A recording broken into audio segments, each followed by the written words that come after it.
All right, man. Let's get right into it. Hope y'all can hear me tonight. Post game live. 107-105 loss to the bum ass Nets. We're gonna get into our takeaways. We want to get your takeaways. Call us up 657-383-1509. We're gonna talk about the KP situation. Sir Charles has some interesting things to say about KP and whether or not the Knicks should be resting KP for the season. We got a special announcement from Statement Games, so let's kick it off and get right into it. KnicksFanTV. Y'all watching KnicksFanTV? All right, bro. Thanks, man.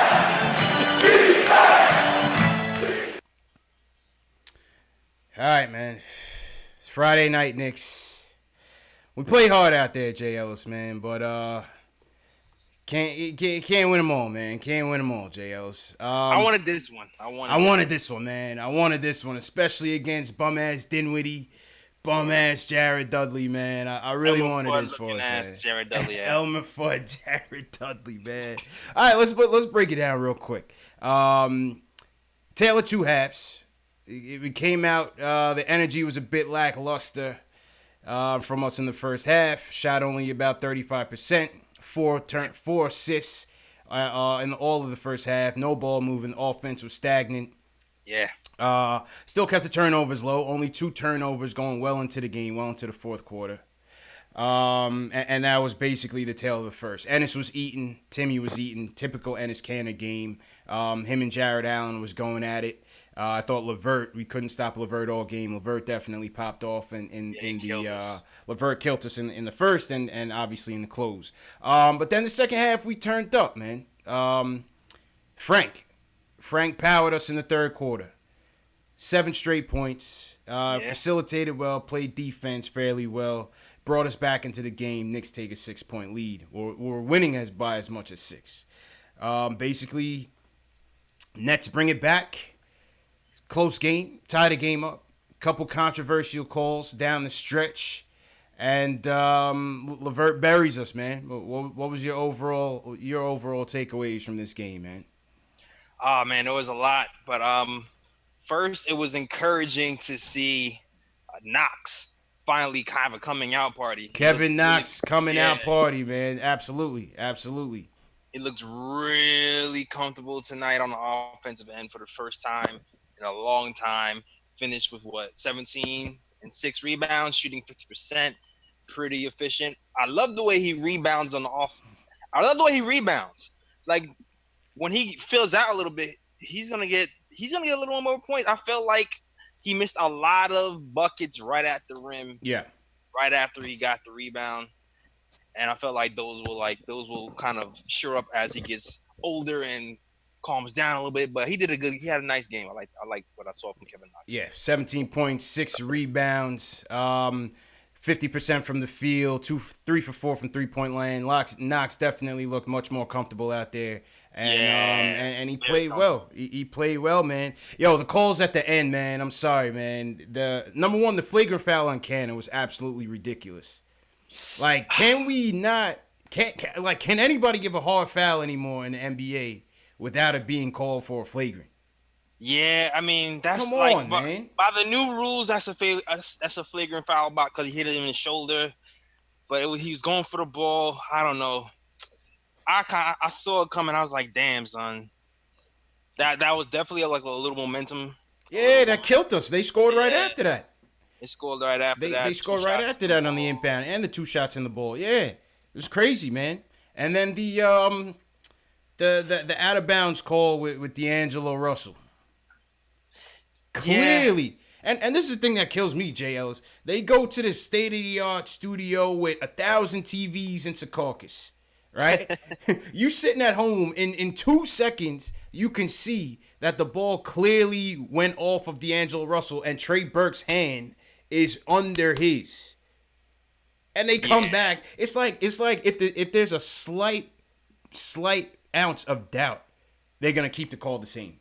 Yeah, that was a tough one, man. I like Trey too. I mean, Trey all game. I felt like Trey was really hawking. I felt like his defense has stepped up this season in general. Yeah, he did his best out there. He was fighting out there. Yeah, man, he was causing a little bit of havoc. I liked what I saw from Trey today for the most part. The shooting, though, I felt like he got a little bit shot happy in the first, and some of it was shot happy. Some of it was he just missed wide open good shots. A lot of teams, everybody, a few people did actually, but this one hurts, man. This one hurts, man. This one hurts. There's no other way to slice it, Jay Ellis, man. This one hurts. Yo, listen. Listen. If we're gonna come away with a couple things, right? And apologies, my video's a bit behind, but it's gonna catch up for those of you watching at home. But it was a good litmus test for this team. You know, it was a nice opposition from the first game, right? The first game they came out guns blazing, except for the first quarter, blew them out. It really wasn't any, takeaways, that they could really learn from. This game, they came out much slower. The third quarter that Fizdale always talks about, that critical quarter, they came out. Frank led the way, led the pace, got others involved. The pick and roll with him and Cannon was working, 7 straight points. And then, there were some learning experiences in the crunch time, how they would, test their resiliency, test their mettle. And, listen, this guy LeVert's a problem. He's a problem, man. And, I would have liked to have seen Frank guarding him down that stretch, but it is what it is. Timmy gave a valiant effort, and LeVert just got that shot off. Yeah, it's just LeVert killed us all night, and the refs were kind of on their side tonight, too. There was like this one call when LeVert just kind of falls a lot. Yeah, facts. He perfected that flopping back thing without actually getting hurt. He's pretty good at that. I don't know. That guy's good at that. I don't know. But all night I felt like the refs were a little iffy. Real iffy, man. Yeah. But you know what? That first quarter is really what did us into. We missed a lot of makeable shots in that first quarter. Yeah, we did. In all fairness, we missed a lot of shots. The ball was definitely sticking a lot. Yeah, 2 assists from Frank was the high man in the first half. Yeah, that wasn't good. Trey wasn't good on the perimeter, and Frank wasn't good in the first half either. In terms of facilitating, both of them finished with 4 dimes on the night. And I didn't think Baker played well at all on either end of the floor tonight. Yo, a lot of you anti-Moutier, you club Moutier people, y'all gonna miss Moutier, because I guarantee you, as soon as he gets healthy to come back, those are his minutes that Baker's playing right there. I don't know. I'm telling you. I don't know. I'm still not comfortable. I mean, like I said, for better or for worse, but you got to think, the reason why he puts him out there with Trier is because Trier's not passing. You know that. You know what I mean? ISO Zoe's out there to score. So, go ahead. That was interesting, too, because first of all, Trier was the first guy off the bench, 6-man. Yeah. Second of all, he seemed like he was running the lead point today. So that was interesting. It was more like Trier was the lead point and Ron Baker was a shooting guard for a good portion of the game. And you can see that even though he has to handle, he's not like a point guard. Yeah. He kind of stands around a little bit. It doesn't get the offense moving. Facts. So, yeah, I don't know if that Trier being a point guard thing is going to work out for us in the long term, but I guess Fizz had to try something with Trey Burke resting and Frank not really being that aggressive yet. Yeah, I'm telling you, I think Moutier, for all the Moutier haters out there, that's Baker's. His minutes are around Baker's for now. But I think once he's ready to come back, I think that's the role you're going to see. I think you're going to see Moutier and ISO Zoe as the next 2 guards off the bench. We'll see, like, Moutier has the best kind of flow as far as running an offense, maybe. Yeah. But he's just a net. He just can't defend. He can't shoot. He can't make a layup. So everything else is such a negative. It's just that one thing he does right. It just makes it. I don't know. I'm not even sure if it's worth it. At least at least I know I can hang my hat on Ron Baker is going to play defense. I know that's going to happen night to night. Moutier, you just don't know. Yeah. You don't know. You don't. You just rolling the dice. You just don't know from night to night, man. Once again, post-game live. Shout out to everybody on this Friday. Shout out to the chat. Once again, the #1 chat on YouTube. Shout out to the chat. Everybody's in here. Reg Ice in here. Efren Lopez. Gary Dunbar. Stafford Don. Shells, what's good, Shells? Alex Collins all the way from Ireland in here. George Millette. We got everybody, man, all over the world in here commenting on the game. We're going to get to the phones in a second. Tonight is the night. We're going to vote on the chat. In your top hand, in the top right hand corner of this video, there's an I icon, a lowercase I. Click on that. That's tonight's fan poll. Vote for your choice in the fan poll. And at the end of tonight, we are gonna name the chat, and it's gonna change the dynamic of the show, Jay Ellis. That's right. It's gonna change the dynamic of this show, man. Let's officially be branded, so go up there and vote, man. We're going to brand the chat, man. We're going to brand the chat. All right, let's go to the phones, man. Let's go to 804 was waiting first. 804, what's going on, man? You got to let me shout out my chat, too, after this call. You got to let me shout out my chat. Okay, go ahead. Hello? Well, yeah. What's up, fellas? What's good, man? Who's this? Glad to be on the show. Love your show. Shout out to the chat. Appreciate it. What up? Yeah, man. First thing, man, is we got robbed on that flagrant foul, man. Oh, man, the flagrant and the ball out of bounds. At the fourth quarter, man. Oh, man, yeah, and that call. I felt like the refs was doing all they could to give Brooklyn the win. Yeah. They did all they could to give it to them. Man. But I really like the scrappiness of the team. You know, I like Ron Baker because they really like, when they wasn't hitting shots because they shot poorly the whole game. They did shoot poorly, yeah. They scrappiness really kept them in the game. And I think that kind of effort, I think they'll win more games than people really give them credit for if they continue to play like that. Because when they wasn't hitting, they were still in the game. Yeah. That's true. And the turnovers, So I think the really like turnovers is what kept them in the game, too. The low turnovers. They only had about 3 or 4 on the night. Oh, yeah, You man. know, so the Nets weren't really scoring off of Got to turnovers. give them credit for protecting it. Facts. That's a fact. It's just the Definitely. scoring, man. Like, what, 3 turnovers or something like that? We had 3 game? total turnovers. Nets had 22 crazy. on the night. 5 points off turnovers for the Nets. 29 points off turnovers for the Knicks. That's crazy. We just So I gotta really find think out. that, man, Go ahead, Caller. I just really think in the end, and then I'm going to dip out. I just really think in the end, if they don't get spotted those 4 points, they win by 2. Because they did all they could to score the buckets they need. Except that crazy layup at the end. That's true, man. Appreciate the call, But, man. Appreciate the call.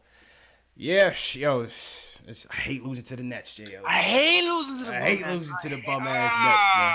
Hate losing to the Nets, man.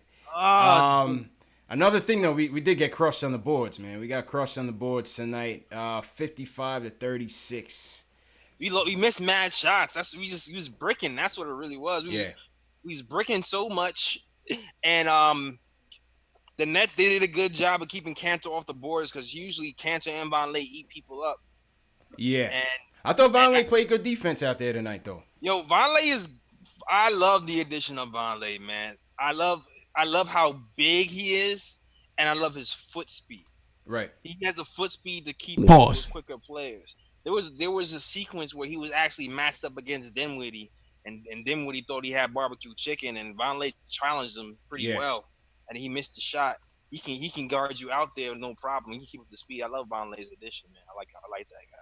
That might be why Money Mitch never got off the bench. I don't know. Well, I think they were. I think they would definitely, because we got Boston tomorrow. I think they would definitely kept Money Mitch on ice. You know, his ankle is probably still sore, so I'm sure they didn't want to rush him. And you got to take your time with Mitch, man, because he seemed like he's got that built that, you know, nagging injuries is just gonna mount up on him. So we just got to watch that situation carefully. But I thought Vonleh was more than admirable on the defensive end tonight. I thought he played well defensively. Yeah, man, I like that guy. He's a keeper. We have a couple of guys on this squad that they're on like little 1-year deals. Yeah. That we might have to try to negotiate early, try to give him some cheap long-term joints. I'm still waiting on you guy Mario to show up, man. I'm still waiting on Mario to show up. Mario said he's just trying to let everybody else pop off, but he did last game. I don't know what happened. I mean, listen, man, Mario, it's okay to shoot the ball, man. ISO Zoe's shooting it, bro. Don't worry about everybody else, man. Take care of yourself. I forgot Mario was in the game. Yeah, I completely forgot he was out there. Completely forgot he was out there. Let's go back to the phones. 914YO. What's going on? Yo, what's going on? It's Julian, man. Julian, I mean, that loss is just disgusting. Like, it's such a heartbreaker. You know, the team fought well the whole game. But, you know, what it comes down to is they had a lot more double-digit scorers than us. Their scoring was a lot more balanced. We were getting it from 3 guys. You know, if you look at the box score for them, Joe Harris, that bum, he got 11 points. Allen got 15 and 11. Caris LeVert obviously dropped 28. D'Lo dropped 15. So you look at it, Brooklyn just had a lot more balanced attack than us tonight. Way more balanced attack. Way more balanced attack. We had trouble guarding the 3-point line as usual. They had a lot of open shots. They let Joe Harris get away with murder in the first half. That first half too, y'all. That first half too, I felt you played okay defense. So they were just that ball movement was really good, man. Yeah. Indeed. Yeah, man. I'm on the glass. You know, Vonleh and Cantor, you know, they get boards, but nobody else is really helping out. We don't really have a real power forward. Yeah. Well, see, the Nets are really crashing on Cannon, like 4-on-1. Every time a ball was going up, it was 4 Nets crashing on him in the paint, and all the Knicks were on the perimeter. You can't really, absolutely, man. You can't really blame Cantor and Vonleh for, like, them just crashing the glass because, you know, we don't have many guys that can get up there with 4 other people and only 1 other guy in the paint. Like, we just got to figure out, you know, I mean, obviously this season doesn't matter much in the grand scheme of things other than development. But, you know, if we want the season to matter, if, like, down the line by the All-Star break, you know, we're hanging in there 20 and 20, you know, I consider trading for a rebounder, a real power forward. And, you know, like, again, hopefully this is the case, but KP comes back and you get a rebounder off the bench, you know, maybe we don't need to do that, but if KP's not back and we're hanging in there, we should really consider trading for a rebounder. We want the season to matter. I think that'll help us win a lot of games this year. No, I agree with you, man, and thanks for the call. I mean, JL, so, you know, we talked about that earlier when we were doing our season previews, man, and we knew the front court depth was going to take a hit with KP being out, obviously shipping off Noah, and being left with Canner. An inexperienced Mitchell Robinson and a Vonleh who, you know, he's going to give you what he can give you on a night. He had 6 rebounds tonight, which was pretty decent. But overall, you know, at Lance at the power forward spot, you know, he's not going to give you the rebounds that a typical power forward is going to give you. Definitely not. He's more of a cover for you on a defensive guy position. And today Lance disappeared too. I don't know what happened. Yeah. What's up, Cap? We need more than speeches. Well, I mean, shit, for good reason, because Kevin Knox replaced him, so I can't argue that one. Knox came out tonight. Yeah, he came out tonight for sure. Knox came out tonight. It was good to see the Rook could get his legs under him, man. Yeah, man, I really liked what I saw from Kevin. He looks really relaxed today. Yeah. Like, there was a play where he waved off the pick and said, you know what, I'm going to just shoot this 3 right here. Yeah, and buried him. I was like, oh. That was confident as hell. Yeah, buried him, man. So it was good to see Knox step up tonight, man. It was real good to see. Let's go back to the phones. Got a lot of calls in here tonight. 646. You on the line? What's going on? Yo, Max from the Bronx. Max, what's good, Max? Max from the Bronx was good. Good, man. What's your takes? Yo, listen, man. Before I start everything, man, free Dotson, man. I'm on the campaign now. I'm on that campaign, bro. Free Dot, man. But let me ask you, whose minutes are you giving him right now? The way this rotation has been going. Ron Baker, he couldn't. A wide open threes, man. Yeah. Wide open. Bro, I haven't seen Ron Baker hit one shot in his whole Knicks career that I can remember that was memorable. Yeah, man. For real. Yo, wide open. And I was, you know, my bad, not to cut you off or nothing. But, yo, Dotson's hitting those threes. He's hitting at least 3 of them because they're wide open. He's going to hit some shit. You know what I'm saying? Yeah. And so let's just go through it because I know you guys got a lot of calls. And yep. Trey Burke was so Trey Burke was so selfish tonight, man. I couldn't stand watching him play today. Yeah, he wasn't good offensively. He did nothing good on the. Really, he didn't do anything because he had a couple of decent defensive plays, but Spencer bum-ass Dinwiddie only gets off when he sees Trey Burke. That's the thing that bothers me most because I don't like the guy. You know what I'm saying? Yeah. So he left Spencer wide open. Talking about wide open, nobody there. 2 times. So I'm like, yo, Trey, come on, man. If you're not hitting your shot, you got to play defense, right? Or you got to assist the ball. You got to do something. Okay, everybody, has off shooting nights, but you got to do something. So the big thing from this game takeaway is I think if Knox does what we know he could do, because that's the Knox we know. The struggles he was having, I think that was people were like trying to say, oh, Doncic and this and that. This is the Knox that like this guy had 17 points and he looked like it didn't even do anything. It was like just 17. It was just easy money. Yeah, it was 17. Nothing. Quiet 17, man. And he misses like bunnies, man. He reminds me of Melo. You know how Melo can never make a layup? Yeah. But Melo can make like a shot with people draped on him? Facts. Yeah. Yo, but I'm telling you, the biggest thing you guys take away from tonight, Fizdale in his post-game conference, he said that in the third quarter he wanted to put the ball in Frank's hands and see what would happen. And then when Frank got aggressive and led the charge in the third quarter, what this means to me and probably Jay Ellis is they're going to eventually take Trey Burke out their starting lineup and put Knox in and and that's how it's going to work and put Frank at the point guard.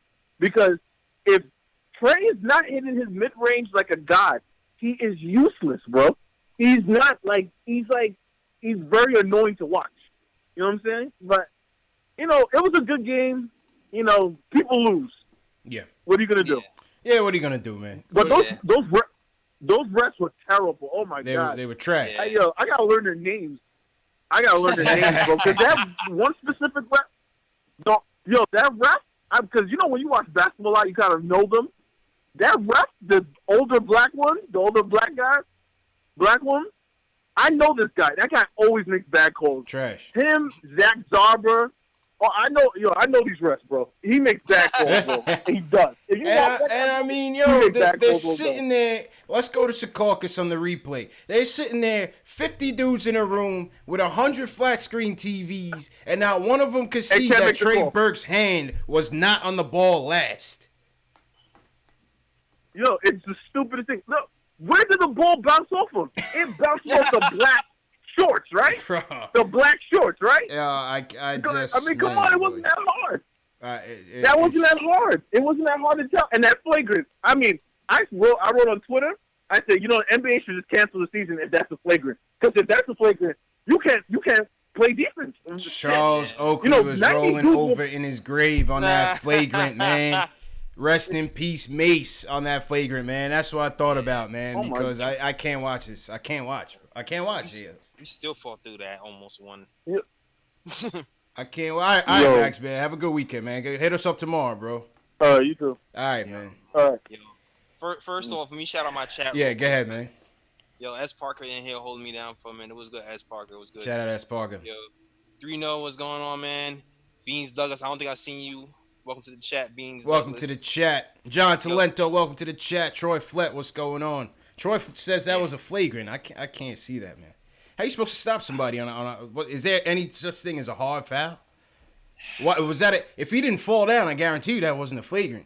Yeah, he falls hard too, yo. He's oh my God. I mean, to this Ron Baker point too, because there was this one play that pissed me off. Ron Baker was wide open for 3. There was no net on that side of the floor until the rim. He decides to go all the way to the rim, head fake, and then cause cause a turnover. He passed it in triple coverage. I was like, crazy, what did man. you do? I was like, I'm telling you, them Booty A haters are gonna be sorry. Booty A would have if he was there, he would have shot it and missed it, or he would have drove it and fell. The Booty A haters are gonna be sorry, man. Oh, boy, man. That's a tough loss, JLs. Let's go back to the phones. 443, what's going on, man? What's going on? It's Zay from Maryland. Zay from Maryland, what's good, Zay? What you think about the game tonight, bro? Game, mixed feelings. I think they were moving. It's just when they were stuck early in the game, and then from there it's kind of like they were just clawing their way back in. Yeah. I'll tell you one thing though. I hate to nitpick because Timmy had a great game tonight, but a couple of them possessions down the stretch, man, between him and Burke, they were killing us, man. They were killing us with stopping the ball and just chucking up wasteful 3-pointers. Yeah, but who's gonna take the shot down? Yeah, I can't even blame him that much in those situations. I mean, I would have just liked to see better looks. You know what I'm saying? Like, I feel like we were down by 3 with 50 seconds left, and we trying to boil the ocean. Go down to Canner, who's your hot hand, your automatic, and build slowly instead of taking 35-foot 3-pointers to tie the game. We didn't need that. No, I will say the pick and roll between Trey and that was nice. Cantor was nice. Some of those, but yeah, he's like that's. You know what? Too, this is to be expected from a young team. Like I kind of expect this kind of thing all year. We'll be kind of hanging around close and lose these close games because we don't really have like a finisher for real. That's a fact. But the defense is going to keep us in a lot of games. Go ahead, Zay. So what do y'all feel like? I feel like they could have put Von Lay in towards the end to have Von Lay and Cantor trying to get the boards. I think Von Lay would have been a better option next to Cantor instead of Lance Thomas. What y'all think about that? I think so. I mean, they did bring Lance in for defense. Yeah, but they took Cantor out though. They did take Cantor out. Yeah, I mean, it's tough, man. It's tough. I definitely, like I said, I like what Von Lay brought to us off the bench. And I need y'all to keep that energy too. Y'all keep having this Trey Burke hater coming on the line. Hey, talk about Max. Say trash Trey Burke. We need some Frank Ntilikina haters to get on the line too, or at least be reasonable when it comes to both of them. I thought Frank was a spark in the third quarter in the second half, though. To be fair, no, he did. I will say this. You know what I noticed about Frank today? Like I felt like in the first couple of quarters, he actually was running the point guard a little bit more, and Trey was coming more off ball. And I still wanted some more aggressiveness from him. He still kind of did the bring the ball up, stop, pass to the side thing. Yeah. But I still want to see him initiate the offense for like try to do something. But I did like what I see from him on the third quarter. Yeah, and even that little teardrop shot that he made, you could just tell the shots that he be throwing up sometimes. He ain't even confident in it. At least Trey Burke confident in every shot he takes. I thought that teardrop was about to be an air ball, man, and the thing was like the highest float I ever seen, and the shit just tipped the front of the rim and rolled in, man. But like I said, he sparked that. That third quarter. So give credit to Frank, I guess. 7 points in a minute or something like that. Yeah, 7 points in a quick stretch, man. 7 points in a quick stretch, man. All right, Zay, man, appreciate the phone call. I mean, I'll take it. No problem. We got Boston tomorrow. I got a better. I don't know. I got higher hopes for Boston because Allen was just cleaning up on the board. So Allen was impressive. Boston. Allen was impressive, man. Yeah. LeVert was definitely impressive too, JL. LeVert is on my fantasy basketball team, man. Oh man. Yeah, I'm in a 20-man league, and I picked KP up in that league actually, and I picked up John Collins, but I had them on injured reserve. I picked up LeVert. And LeVert looks like a player for the Nets. Give credit where credit is due, man. They played well. LeVert had a good game. Allen is definitely a keeper for them. And but we fought. We fought. Yeah, man. You can't ask for anything else in a loss like that. Despite all the odds on the road, referees trying to screw us. Didn't play our best in the first half, but we showed some guts, man. It still hurts. It still hurts because it's the bum ass Nets. At the end of the day, it's the bum-ass Nets, man. Let's go back to the phone. 786. What's going on? How we doing, brothers? What's good, man? First of all, I want to support. This is P-Rock, man, a.k.a. Fonz from Miami. Okay. You know what we doing? Jersey City born, Bronx raised. down to Miami to live through all of this LeBron years. Oh man, at least you So we holding know it we down for support us out there, man. Hold it down for us, man. Good stuff. Please. Damn right. Ain't no Fugazi over here. But you know what? I got a lot of things that, I got to put a lot of things on the burner right now. You know, a lot of good things, a lot of bad things. Yeah. And I got to take Fizdale, first of all, before any players go out there. I gotta put the coach out there. My first player coming out is Frank Ntilikina, and I don't see him until the second quarter, 5:17 mark. I'm not feeling that. I'm not feeling that now. I'm not feeling that never. never. A little too much bacon tonight. I got you. Yeah, I can see. Yeah, you know what? If you're gonna say that he's not gonna give us an offensive presence, but Lance Thomas was an iceberg out there. Yeah. Let's be real about that. He's at the 4. He's not rebounding. I mean, I'm seeing Kanter out there bodying 3 or 4 guys. Yeah, he was fighting. He's not even by himself. And at least you should have the 4 or 5 battling on the boards. And I'm not seeing that right now. And I'm a little bit troubled because I heard a lot of callers. The half-court offense is null and void, gentlemen. I'm telling you right now, I'm going to call it as a spade, because Fizdale's a hell of a coach. He has the energy up, the defensive presence is up, but right now we need a half-court presence where we need a bucket. We need a go-to guy. That's why I'm not on. That's crunch time. Well, now that's Canada, though, isn't it? Yeah, it is. Kanter, to me, is the most efficient player there, and he always kills Allen. That's why I'm happy they went to him more in the second half. I was like, yo, give the ball to Kanter. In the first half, when we couldn't score, I'm like, bully this man. Forget the second half. I'm gonna agree with you. Forget the second half. He went to him in the first quarter. He made the adjustment on the first time out. Coming out of there, he made the ball go through Cannon. Yeah. Yep. And you saw the New Jersey Nets making the adjustment.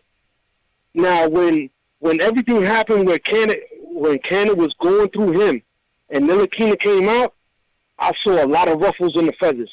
We didn't know where the ball was going through, but there's some pluses, gentlemen, because we done lived through some dark days. That's true. And the pluses are very high.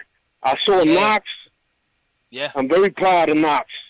Yes. You know what I mean? To come from saying that he's not playing no defense, he's not ready for the moment.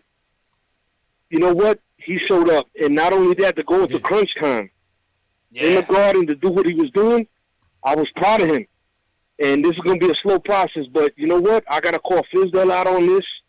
We could say the refs, but that's going to be a lot of games, gentlemen. There's going to be a lot of games. This is a Knicks fan. Listen, Jersey City born. I'm an 80s baby. You heard me? I don't saw Jordan. I didn't even like Jordan.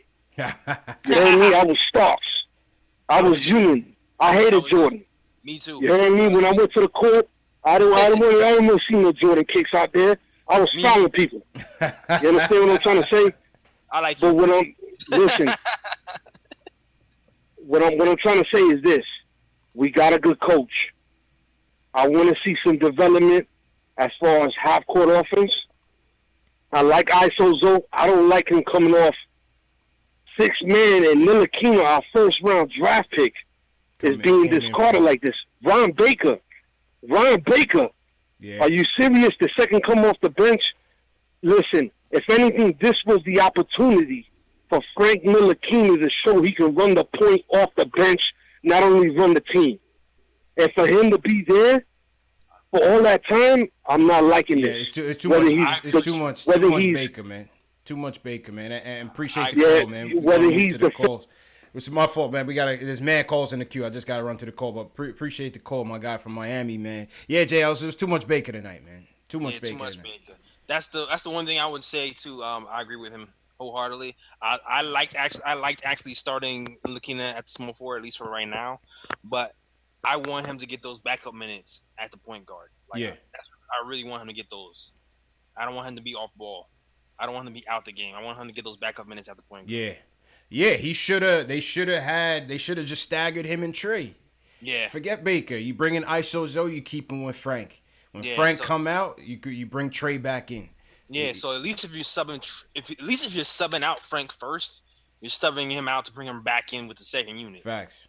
We're going to go back to the phones. Shout out to the chat, man. Shout out to everybody checking in with us on a Friday night. If this is your first time on the channel, give me 2 things. Subscribe to the channel. Hit that subscribe button and the notification bell on the Nick of Time show and KnicksFanTV. Give us a thumbs up on the stream if you're enjoying the stream. Yeah, we had a tough loss tonight, but if you're enjoying the chat so far, give us a thumbs up on the video. It helps the video get promoted on YouTube, and more Knicks fans will see it and makes the chat even better. You know what I'm saying? Shout out Pedersons, Darrell Hill, Alex, what's going on? SS Television, what's going on? Who else? Wayne. Shout out to Wayne. If you're new, give me a hashtag new as well, so we can shout out all the new people in the chat as well, man. Word. F. I don't even know if F. Train Rivera is still here, but he was live chatting during the game. Shout out to this guy. Shout out to F. Train Rivera. Yeah, Rich Jim was it. Yeah, Rich Jim was good. Rich Jim. Yeah, Rich is always in here, man. Let's go to 516. You on the line? Oh, that's me. Cool. Spencer from Pittsburgh. First, I want to shout out my friend Jeremy who turned me on to the channel. All right. Shout out Spencer and Jeremy. What's good? Next, I want to say I honestly thought this game was more encouraging for the future than the win against the Hawks. I think Frank looked fantastic, especially in that third quarter. I mean, you guys have talked about it, but yeah, I mean, he was amazing. Running with the pick and roll. I thought Kevin hit a lot of really nice shots, and we haven't had someone as fun as Alonzo Trier on the team since J.R. Smith, just being ridiculous and always looking for a shot. And I can see a future with all of them being big parts of the team. Just want to say, even though it's not a win, it's a super encouraging game. We're not going to be good this year. We're tanking a little bit. It's fine. We're going to have Cam Reddish next year, and we're going to be championship team in 2020. You heard it here first. All right. Salute, man. Appreciate you, man. Young Pittsburgh.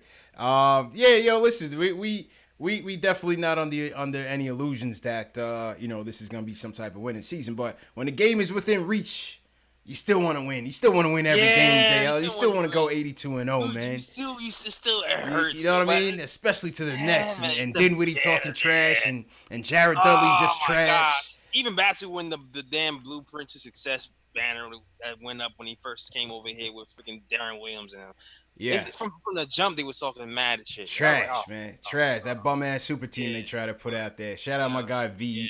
My guy V's a Nets fan too. Shout out to new people in the chat. Bump Tunes, JT Facts. Go ahead, Joe. Yo, shout out. We got a Nets fan in here, James of Flatbush. James from Flatbush hanging out, gloating, man. Well, shout out James, because he's a classic Knicks fan anyway. He's a classic fan. I'm still talking shit, though. Some dude, shout out some dude. TCS Gaming, what's going on? John Talento, what up? Go ahead, bro. Yeah, Young Simba. Guys in here. We got the Lion King in here. Brandon Rodriguez was good. Above the rim says Dudley is a bum. Yeah, man. Every time Jared Dudley scores, I get tight. It's like, bro, get this guy out of here, man. I can't believe Elmer Fudd is still in the league, man. Elmer Fudd. Let's go back to the phones. 347, you on the line. Hey, fellas, how y'all doing? How you doing, man? Who's this? This is Ronnie P from New York City. Ronnie P's in the chat. He's calling up. That's a super fan right there. Shout out to Ron, man. Yeah, man. Yeah, man. Let me tell you something, man. Sometimes you win, and sometimes you learn. And this is a learning moment for the Knicks, man. Yeah. It's when you get out hustled like that. Everybody is saying about rebounding, but yeah, it was rebounding, but it was more being out hustled, getting to those loose balls. Yeah, it's true. What do you think about that? I mean, I think, listen, we always gonna be at a disadvantage on the rebounding end. Yeah, I think it was more because we missed I feel like we just missed more shots at them, pretty much. I feel like that was a lot of. Yeah. And, also, we just like you said, we need another power. We need a real power forward. Yeah. Sound like that. And that's why I think he can't. Go ahead, man. Sorry, go ahead. That's so true, man. That's why they kept in Lance Thomas, just to keep the spacing, and also just to get some weak side help. So this way, Kansas could get some more bounce. But another thing too, man, I got to tip my hat to the way they played. The overall play for everybody. Everybody, they sucked it up. It wasn't their best game. It could have done a lot better, but this is a learning time for them. They're a young club, the youngest in the NBA, and I just feel that this is another stepping stone to get to the championship. All right, fellas, I'm not going to hold y'all up. All right, Ron, appreciate you, man. Nah, he had it right, bro. He had it right. Ron, we went from building the pieces to go straight to the chip off this game, man. You learn from the loss of the Nets, and then you go to the chip. And then you go to the chip, man. That's simple. Exactly. ABZ. That's how we do it. ABZ. That's how we do it in New York, baby. Get with it. Let's go to the box scores real quick. Through the box scores. Lance Thomas, 0 points, 0 blocks, 1 steal, 2 dimes. He was a -3 on the night, 0 for 4. What do you guys think? Somebody was asking.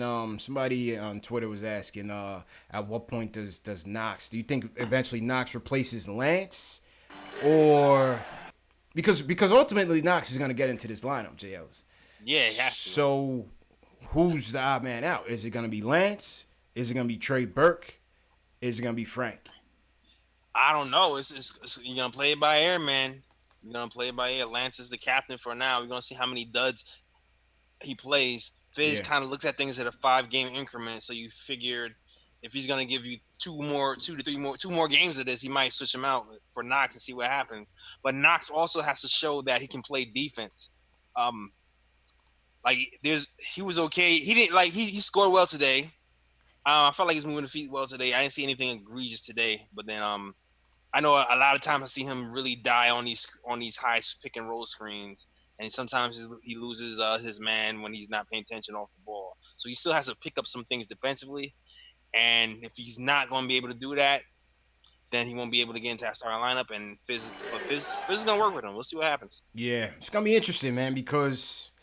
I don't know, like Alex Collins is saying, he's a bit lightweight for the 4 right now, but he does rebound fairly well. He does rebound fairly well. So that's going to be interesting. Let's see how many rebounds he finished with tonight. Knox finished with 6 rebounds. 6, okay.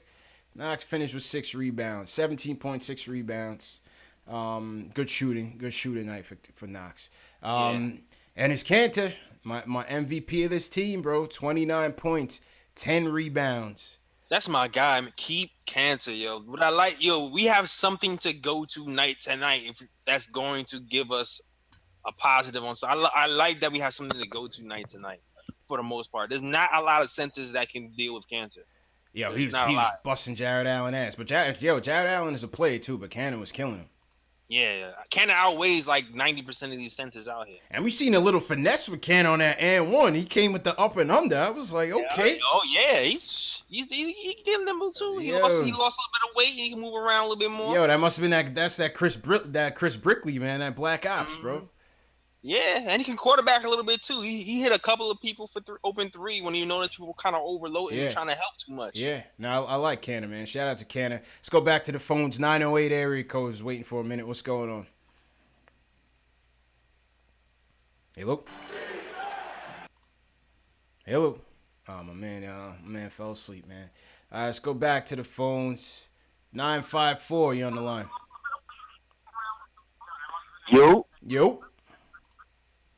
Yo, can you hear me? Yeah, man. Who's this? Yep.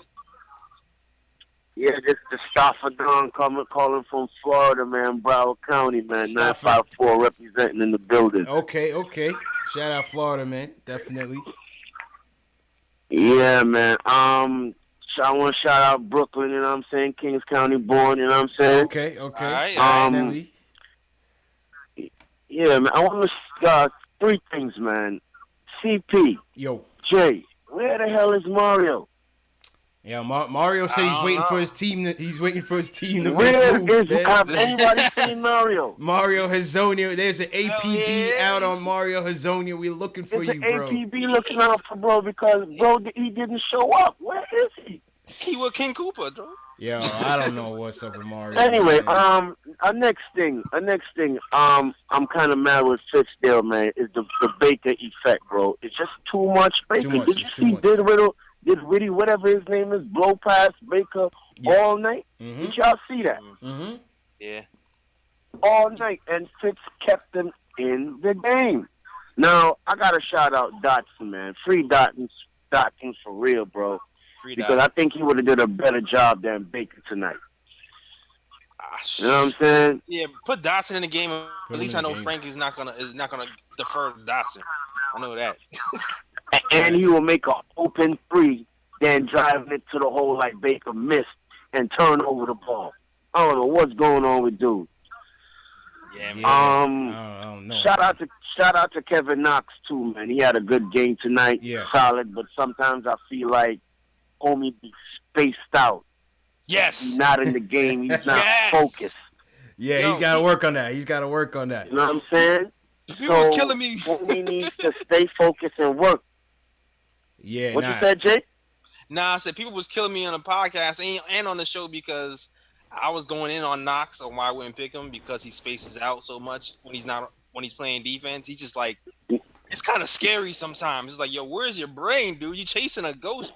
No, Jay. On some real talk, because I seen a dude blow past him, and he was like, "Oh, where did he go?" And dude scored him real easy.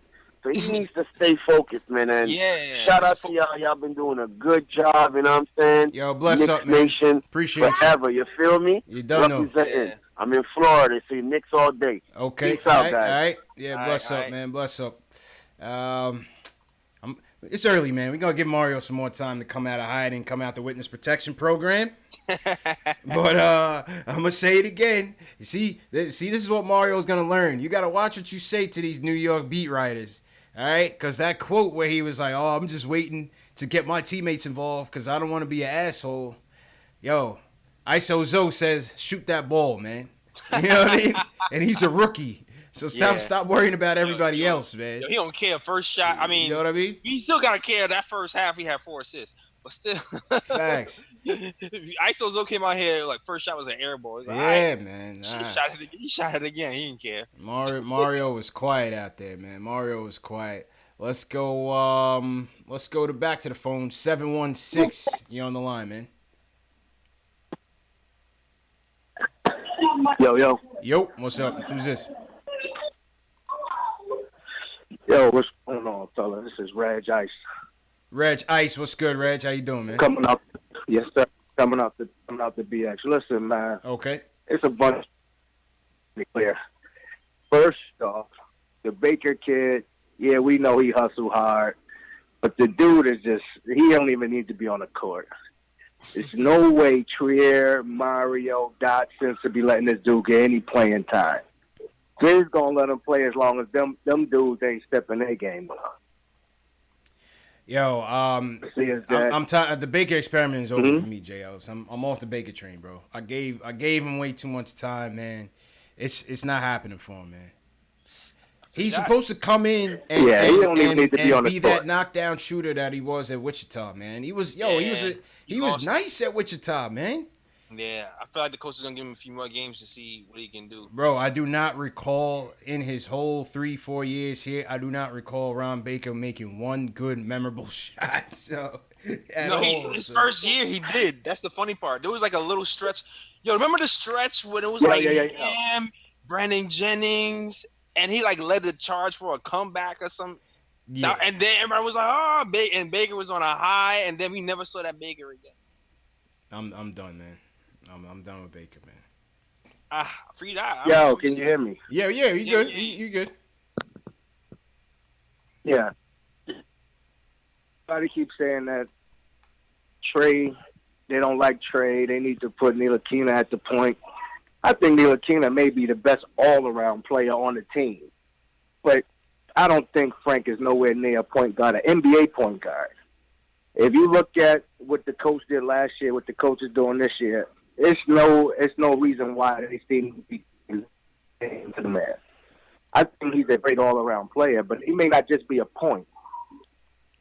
Yeah, you're right, man. He might not be, and thanks for the call, man. The verdict is out. I mean, the verdict is not out. I think it's too early to determine what Frank is gonna be, Jay Ellis. Yeah, for sure. But we still saw some nice things from him tonight, though. Yeah, we saw some nice things from him tonight. That's like it's gonna take some time. You're really gonna see. I said it's gonna take some time. I said it preseason. We're gonna see games where it's gonna flip flop. He's gonna be aggressive one game. He's gonna regress another game. He's gonna regressive one game. It's gonna flip flop. Yeah. I feel like next year. I feel like year 3 is what we're really gonna see what he's gonna be. In my opinion, things are gonna start to come together, and whatever he is that year is what it's gonna be.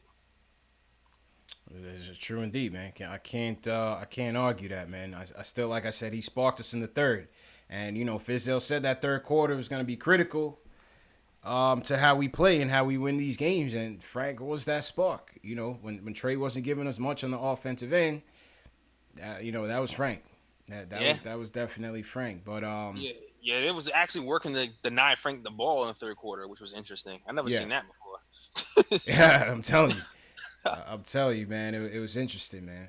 Once again, post-game live. Happy Friday to everybody. Shout out to everybody in the chat. Harlem Night 32's in here. What's going on? Nick Reyes, what's going on? Conqueror Fitness, Ro Hamilton, The Shooter 911. It look like we got a lot of different people in here. Stafford Don, thanks for calling. Yeah, Russell Cohan was good. Yeah, man. How we looking on Periscope, JL? How we looking on the scope, man? Periscope, they starting to chat up a little bit. Got David Tamoil on Periscope. Okay. Jamaican Poppy out here. Jamaican Poppy, bro. Yeah, yeah, man. Jamaican Poppy. Poppy, my God. Kansas defense was trash. Kansas defense was slow.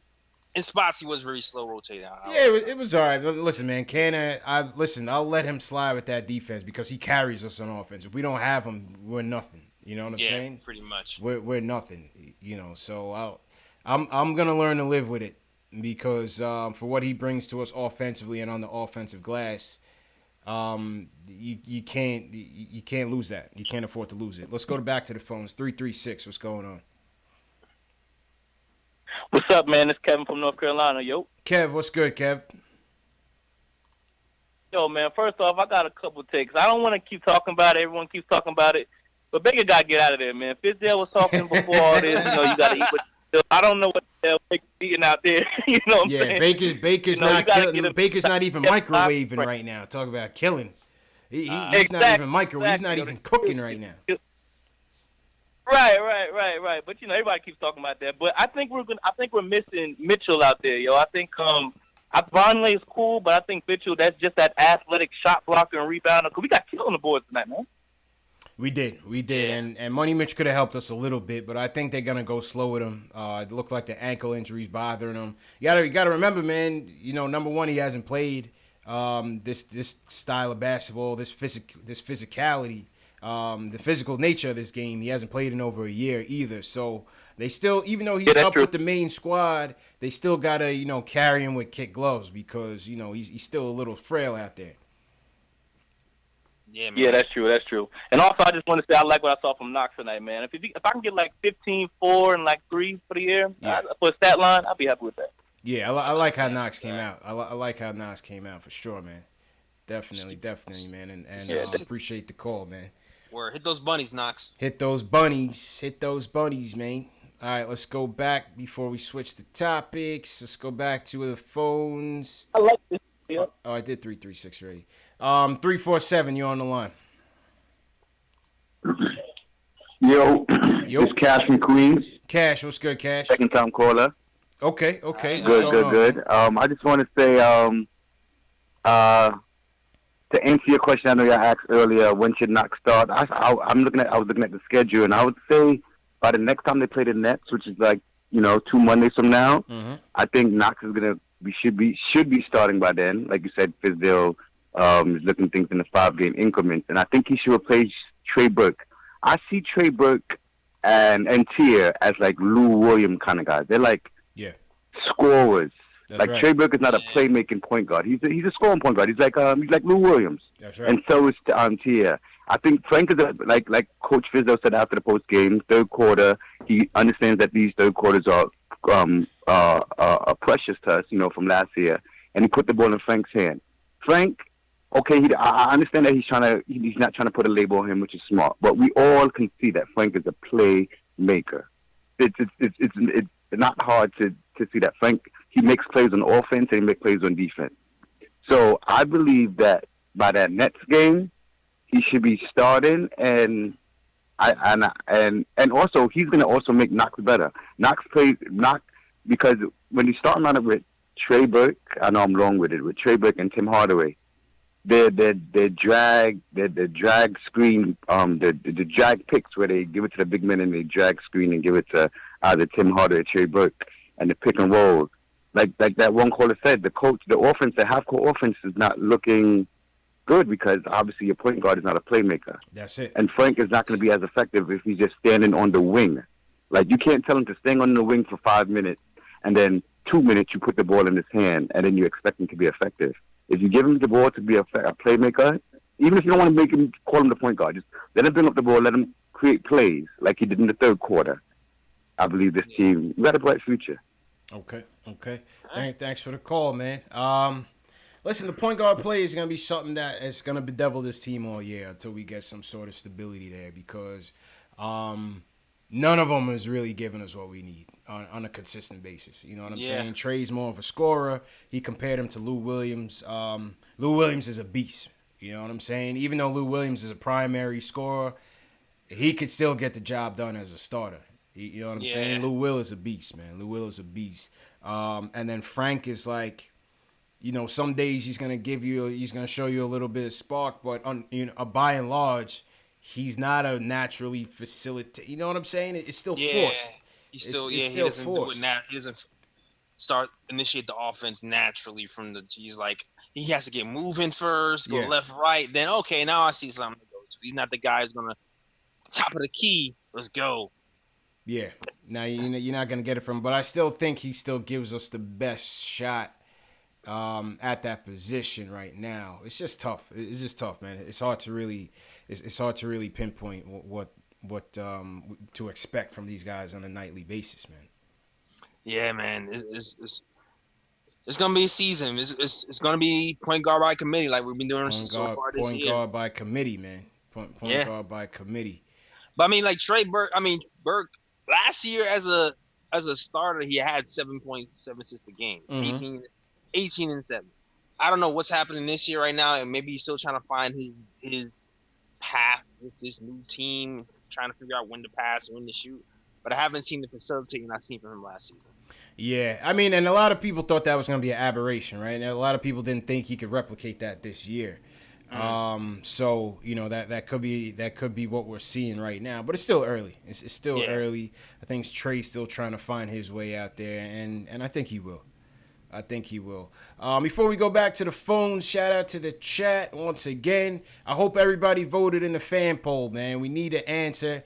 We need, what more importantly than the Knick game tonight, what are we going to name the chat? We want to give the chat a name. Vote. Yeah, go ahead, bro. Yeah, I'm going to say vote. There's that little eye icon in the right corner. Vote up in the icon top right-hand side. What is the name of the chat? We're going to get to the results at the end of the night. And we'll see, man. We'll see what we're going to name the chat, JLs. Word. And subscribe to the channels, too. You can do that. Hit that subscribe button. Give us a thumbs up on the video if you're enjoying the show. We are here. If this is your first time here, we are here after every game. We go live after every game, give our takeaways, break down the game, take your phone calls. We'll cover some news, and we'll get to statement games in a little bit, but we'll tell you how you can win Knick tickets, Knick hats, Knick jerseys, NBA store, gift certificates. That's another part of what we do on the show, man. So it's a real cool channel, and I hope the diehard Knicks fans really appreciate what we bring into it, because yeah, we're continuing to grow, man. We're continuing to grow. So shout out everybody. Shout out Ace Bezel. What's good, Ace? Always in here. Ace. Yep. SS Television. What's going on? People saying Chattison Square Garden. I didn't put that as an option, but Chattison Square Garden is all right, JLs. We might have to add that as a secondary tournament. Chattison Square Garden. Yeah, we can do that. We can do like little brackets. Facts. All right, so let's switch the topics. And we're gonna get back to the phones. Those of you on the phones, we'll get back to your points on the game, but I just want to move the show along a little bit. Just real quick on the news. So Charles was asked in regards to, he's always asked, I don't know why they go to him to ask about the Knicks. Because they know. Yeah, I think so. They know. I think you know so. what I mean. Yeah. You know what I mean. Yeah, they know he's gonna give you that rough soundbite, trash in the Knicks basically. But so they asked Charles about the outlook for the Knicks, and Charles was basically saying he thinks it's best that KP sit the whole year, and that we basically not tank, but he said basically to get a better draft pick. There's no point in KP coming back. So Jay Ellis and the chat, what do you guys think about that, man? What do you guys think about Charles's comment?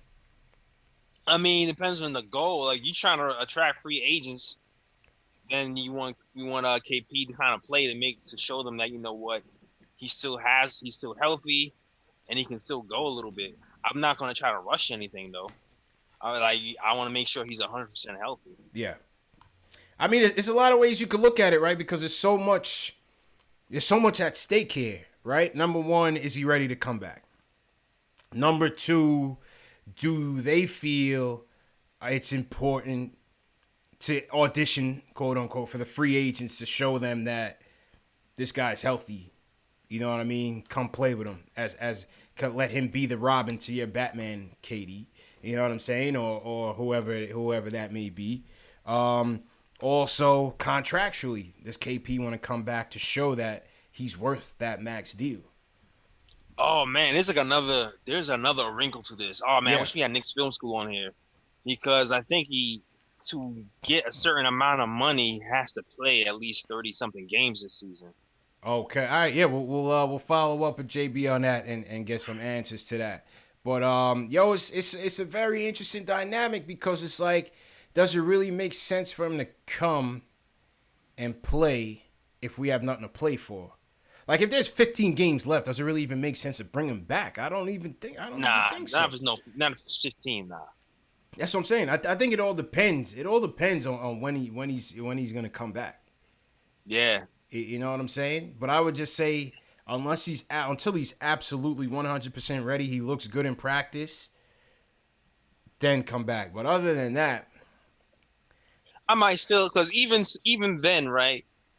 If there's 15 games left, I would still play him, because it's not like he's gonna be like top tier KP when he comes back, right? He hasn't played ball in a year, and they're still talking minutes restriction. Yeah, it's gonna be minutes restriction. Like, the practice versus the game is a different beast. So at least if you're getting like 10 games of like an NBA game to get something under your belt to kind of like build yourself back up again, I would still do it. It's not. I don't think it's gonna be like such a big deal where he's gonna affect the game so much. Like, he's not gonna be the real KP when he first gets back. Yeah, it's gonna be interesting, man. I hate seeing that, man, when a guy coming back from injury and he's like a shell of himself for a little bit.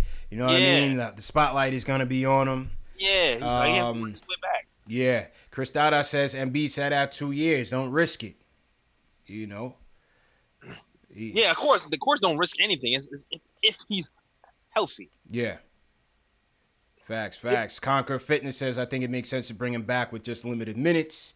Bump Tune said we just want to see him play. I think it's interesting. OC says he agrees. No need to play KP this year. It's not like they're making the playoffs. You know, it's interesting, man. I don't know because it's like I agree with Bump Tunes. Everybody wants him back to see what he can be. But on the flip side, it's like, how much is that really going to help us? Yeah. You know what I mean? Shooter 911 says, just play the Rooks. If we lose, so be it. Above the Rims thinks that our record will dictate that. And I agree with that. Record will probably dictate it. Do you think KP's going to have an effect on the game, though, for real? Like, no. This year? Nah. I don't think so. I don't think it matters that much. Yeah, I don't think it really matters that much, to be honest with you. I don't really think it matters that much. But anyway, man, we wish him a speedy recovery. Absolutely. Hope he comes back. I can't wait to see what he looks like with Knox and them dudes. Yeah. Money Mitch on the perimeter. I want to see Money in the Mitch, paint. man. Damn it. He only played 1 minute this season. In fact, Money Mitch came right in the game and you didn't even miss him, man. Yeah. Exactly. Facts. Somebody in the chat said I'd rather see him play here in Latvia this summer. We got somebody in Latvia in the chat watching live. Shout out Latvia, man. Okay. Who just said that? Hold on, rather see him. Yeah. Oh, no, that was Nick Reyes. Nick, you ain't in Latvia, man. You in Long Island, man. What are you talking? Alex Collins says a difference between a $7.5 million qualifying offer and a $4.5 million qualifying offer. Yeah. Okay. Got it. Yeah. He's talking about the amount of games he plays. Okay. I got you. You have to play a certain amount of games to get a qualifying offer. Okay. Shout out to Alex, amount man. of games, then he doesn't get that $7.5 million qualifying. Alex says KP would need to play in at least 34 games or 2,400 minutes this season to meet starter criteria, and that would be the difference between 7.5 and 4.5 million in the qualifying offer. So, shout out Alex Collins, man, my guy from Ireland, all the way from Ireland, checking in with us. Oh, I found somebody from Latvia, man. We got Car Guru X from Latvia, so shout out. We international, Jay Ellis. Yeah. Come on, man. We out here, man. Shout out to everybody in the chat. Let us know where you from, man. Everybody's rep where you from in the chat. Let us know where you guys at, where you from, so we can shout you out. Shout out Danny Girl in here too. She's an OG member of the other squad. Hey, Danny. Yeah, man. Danny hasn't called in a minute. Yeah, Danny hasn't called in a minute. We're going to get to the phones in a minute. You ready for statement games, Jay Ellis? Oh, yeah, let's do it. You ready? This is my state. Oh, yeah, I think I had them memorized. I hope so. All right. Yo, Delano, salute Delano, too. Delano in the building. Salute to Delano Steele. Delano is, I call him a 360 fan, man. He's on Twitter talking. He's on Instagram talking. He's on Facebook talking Knicks. YouTube. Delano, yeah, I'm telling you, man. Delano, he don't skip a beat. He's like Ace. Ace don't skip a beat, man. He's working now. Yeah, those are guys, man. Those are guys. You always got to shout out to your hardcore fans, man, because they make it worthwhile. Alex Collins checking in. I don't even know what time it is in Ireland right now. Probably like 3 a.m. Shout out Alex. He said his girlfriend is from Latvia. So Alex covering all the bases, man. Okay. Alex covering all the bases. International. We international, man. We got Broward County in here. I heard some Jamaican people calling up, so big up my brethrens out there. Word. Joe Curry from Holy Cross. We got Dutch from Queens. Word. Russell Coleman is in here. What's good, Russell Coleman? Brownsville. What up, Brownsville? We got ATL in the building. Used to live in ATL. Shout out St. Albans. Shaolin. There's always like one person from Staten Island, man, representing the Republic of Staten Island. Matthew. Yeah. Berravecchio. What's going on? Yeah, we got Jersey, Bronx, and Brooklyn in my joint. Okay. Nash Beth in here. What's going on, man? Hudson County. Yeah, Oakland. We got Oakland out in here. They call me Tack. Shout out to Oakland. He was in here the last game, too. That's what's up. Yeah, Karooks is from Latvia, too. Yeah, Karooks was killing us, too, man. All right, let's go to statement games. So for those of you who didn't catch our first statement games is basically it's a daily fantasy sports contest. We do them for the Knicks games. Basically, how statement games works is for every game that we play, you have to pick your statements for that game. Now, a statement is a prediction. It's a prop bet. It comes from Las Vegas. They set all the prop bets for a particular game. So the first time we did it for the Knicks-Hawks home opener. Participants chose from a pool of about 60 statements, and you choose your 10 best statements. And each statement is ranked from 10 points to 9 to 8 to 7 to 6 to 5 to 4 to 3, 2, 1. All right? So you're going to pick your 10 statements that you feel are going to actually come through in the game. And the winner with the person with the highest point total, the person whose statements come true, is the winner. I know Above the Rim said he's a bit confused. For this game, we're going to play a statement game tomorrow. Okay, statement games tomorrow for the Boston game. So you guys are going to have from now until tip-off, 7:30 tomorrow to get your statements in. So let's go through some of these statements, and I'll walk you guys through. If you have any questions, definitely call us up on the line. Yeah. It's way easier when you see it than when you explain much easier when you see it, man. But basically, if you haven't already, go to statementgames.com and set up an account. That's the first thing you should do, okay? Tomorrow night's prize is a $10 gift card to the NBA store, all right? To those of you following me at home, I'm in the lobby. I'm in Statement Games. My account was made, okay? You go in. Now, here's the Knicks-Boston game. Here go all the statements here on the left-hand side. It's about 60 statements, okay?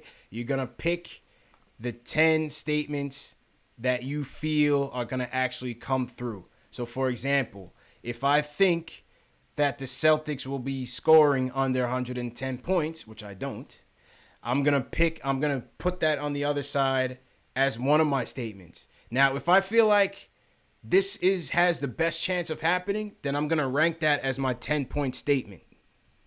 Okay? I'm going to rank that as my 10-point statement. Right now, it's in my 9-point statement. And so on and so forth. So I just picked my 10. Then you're going to pick your 9-point statement, your 8, 7, 6, 5, 4, 3, 2, and 1. You're going to come down and save. You're going to click save and make sure you lock in. And that's pretty much it. Once the highest point getter is going to win a $10 gift card to the NBA store. Yeah, you don't have to wait on the email. You don't have to wait on the link. Just go. This is a public game. You don't have to wait on the link anymore. We're not doing the links anymore because that was kind of confusing for some people. Go straight into the public game. You're going to see Boston versus Knicks on the NBA side. You go in, pick your 10 statements by 7:30 tip-off, and click save. You have to click save at that top right-hand side. And that's it. That's it. All right. Jay Ellis, you ready? Give me your 2 bold statements for Boston and New York tomorrow night, man. Trey Burke under 6.5 assists. Trey Burke under 6.5. Okay. And Cantor over 12.5 rebounds. Okay. Cantor's gonna have a battle on him, man. He's going up against Al Horford. Yeah, I know. All right. So you like Trey under 6 assists, and you like Cantor over 12 rebounds? Yep. Okay. I'm going to go with... We haven't been a good 3-point shooting team. I'm going to go with Knicks under 35.5% 3-point shooting. Second of a back-to-back, I think we're going to come out lethargic. And I'm going to go with under 35.5% shooting from 3 points. And I'm going to go with...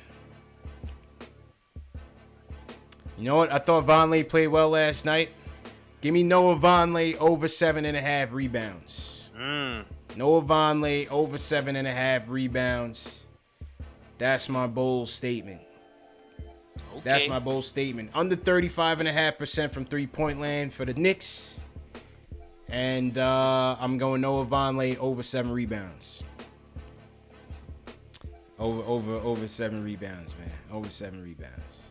Those are bold statements. Like I said, you guys have until 7:30 p.m. tip-off. And get your statements in, man. If you want to win, $10 gift certificate to the NBA store. And that is sponsored by Knicks Post Game Live, KnicksFanTV, the Nick of Time show, and Statement Games. $10 gift card to the NBA store. What'd you say? You know what? I'm going to change mine up. You going to change yours up? I'm going to change my Enes Kanter one because it's a back-to-back, like you said. I'm going to say, and then we have Burke. I'm going to say Kyrie. What's the Kyrie one? Over 23. Oh, you doubting Frank Ntilikina on the defense, bro? I don't think Frank is going to be guarding him most of the night. Okay. So you're going to Kyrie over 23? Oof. Yep. It's going to be a long night, bro. Yep. It's going to be a long night, man. So basically how we're going to do it is this. How are we going to do the prizes? On the second night of every back-to-back this season, we're going to play for the $10 NBA store gift card. Now, there's going to be other nights where we're going to do more premium gifts, jerseys, hats, game tickets. Just stay tuned to the channel. We'll let you know. We're going to give you at least 1 day heads up for you to get your statements in. But for tomorrow night, the second game of a back-to-back, we're going to play for the $10 gift card to the NBA store. And once again, that's sponsored by Knicks Post Game Live, KnicksFanTV, the Nick of Time show, and Statement Games. Alex Collins says, what beer I'm drinking? Not sponsored, but it's Oktoberfest. I'm a seasonal guy, you know what I'm saying? I keep it with the seasons, you know? Fall is my favorite season, so I go with the Oktoberfest, pumpkin stout, all of that, man. Teddy, what's going on, Teddy? All right, JLs, let's go back to the phones before we wrap it up. Let's see who's on the line. All right, 908 back with us. What's going on? Yo, what's going on, guys? What's going on, man? Who's this? Up, man? You talking to Alex from Jersey. Alex, what's going on, man? How you doing, bro?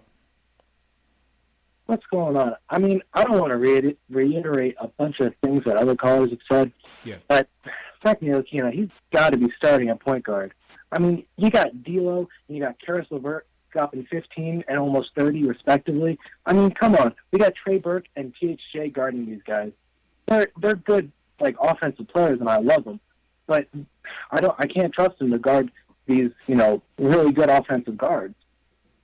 I mean, in all fairness, I would have liked to have seen Frank guarding LeVert at the end of that last play. But in all fairness, LeVert was giving everybody the business, including Frank tonight. In the first quarter, they had Frank on him by and large, and LeVert was giving him the business.